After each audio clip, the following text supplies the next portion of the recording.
emprega mais mulheres para flexibilizar a jornada de trabalho de mães com filhos pequenos. Sobre esse assunto a gente chama novamente Ana Rebeca Passos. Então, Ana, como funciona esse programa na prática?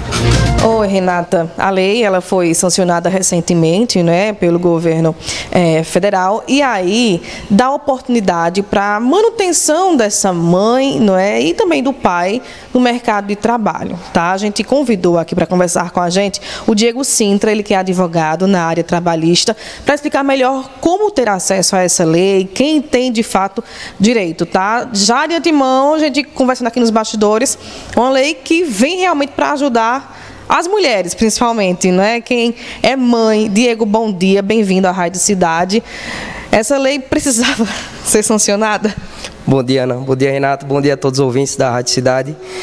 Pois é, Ana, é uma lei que, no meu entender, positiva. Ela flexibiliza algumas medidas do regime de trabalho, além de prever outras medidas como acesso a crédito, licença para qualificação profissional de mulheres, mães e pais também. Então, é uma medida positiva. O Congresso converteu agora em lei, que foi uma medida provisória editada pelo presidente Bolsonaro lá em maio desse ano, convertida agora em lei pelo Congresso Nacional. Então, a meu ver, essa é uma medida positiva para as empresas e para as mães e pais do Brasil. E aí, de fato, na prática, como ela deve funcionar?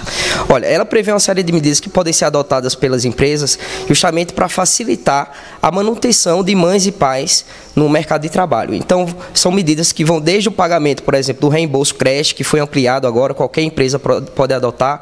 Antes era limitado para empresas só, tinham mais de 30 empregadas com mais de 16 anos, então houve essa ampliação da possibilidade do pagamento do reembolso creche, além de outras medidas da flexibilização do regime de trabalho, como flexibilização de horário de entrada e saída, antecipação de férias, adoção do regime de tempo parcial, prioridade para mães e pais de crianças enteados ou crianças sob guarda judicial de até 6 anos de idade na adoção do teletrabalho. Então, quando a empresa for instituir o regime de teletrabalho, ela está obrigada por lei agora a dar prioridade a mães e pais que se enquadram nesse requisito de ter uma criança até 6 anos de idade. No caso, esses pais precisam comprovar para essa empresa. Agora, lembrando, Diego, que é tudo em comum acordo, né? Nada obrigado aí. Isso, exatamente. A lei exige concordância expressa do empregado, então é de comum acordo. Essas medidas podem ser adotadas através de acordo individual entre o empregado e a empresa, ou através das convenções coletivas, né?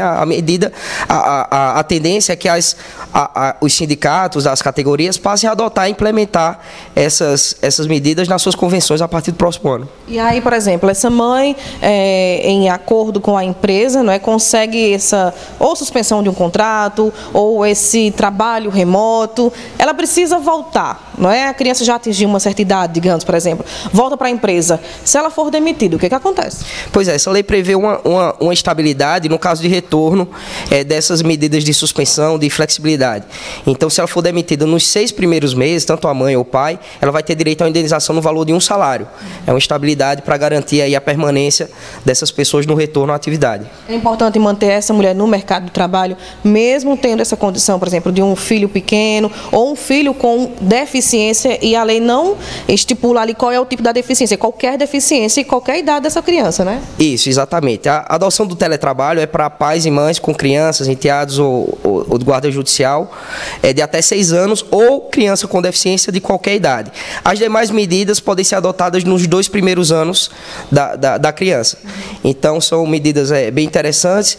Tem também para os pais, né? Lembrando que tem também para os pais, como, por exemplo, a possibilidade de suspensão do contrato do pai no retorno da mãe da licença maternidade. Se ele quiser acompanhar o desenvolvimento do filho, ele agora pode ter o seu contrato suspenso ali por um período que a lei determina e pode, inclusive, ter acesso à bolsa de qualificação profissional nesse período. Ô, Diego, e essa empresa tem que monitorar, como é que ela faz para poder monitorar esse trabalhador que está no trabalho remoto, né? Porque tem gente que ainda usa da má fé mesmo, se aproveita de uma lei como essa, importante como essa, para poder ficar em casa e tudo, mas não é assim que funciona, tem que estar tudo bonitinho, né? Isso, lembrando que a adoção do teletrabalho, ela não é um direito que a parte da necessidade da empresa. Então, ela vai partir da necessidade da empresa. Caso a empresa institua o teletrabalho, ela passa a ter que dar prioridade a essas mães e pais que se enquadram na lei. O teletrabalho foi instituído na Reforma Trabalho de 2017 e está regulado na CLT. Então, questões de controle de jornada, de controle da prestação do serviço, está previsto já na CLT e é de forma bem tranquila. O empregado ele é acionado durante o horário de trabalho, tem questões de observação de segurança, de material do trabalho, mas está tudo previsto já na CLT. Muito bem. Em termos gerais, a que a empresa deve se ater e o que o empregado deve se ater também de orientações gerais?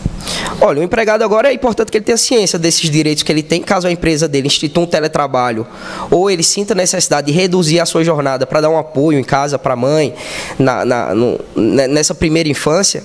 Então, ele pode procurar a empresa e, através de um acordo individual, implementar essas medidas de redução, flexibilização de horário de entrada, de saída, jornada parcial ou adoção do teletrabalho. Lembrando sempre que isso tem que ser feito de comum acordo entre empregado e empregador. E se der BO, procura um advogado, né? Procure um advogado, acho que esse trabalho está aí sempre à disposição, muito eficiente, muito célere para atender as demandas do trabalhador. Muito bem. Diego Sintra, ele que é advogado na área trabalhista. Obrigada pelas informações. A gente pontuando aqui, tá, Mário e Renata, sobre a lei número 14.457/2022, foi sancionada e trata-se do programa Emprega Mais Mulheres, que é destinado aí à inserção e à manutenção de mulheres no mercado de trabalho.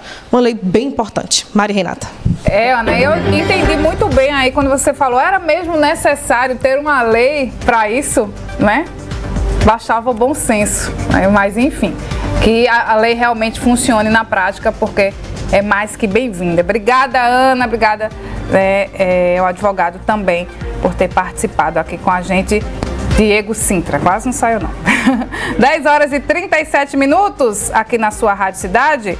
Vamos seguindo, não é, Mário Flávio? Porque tem mudanças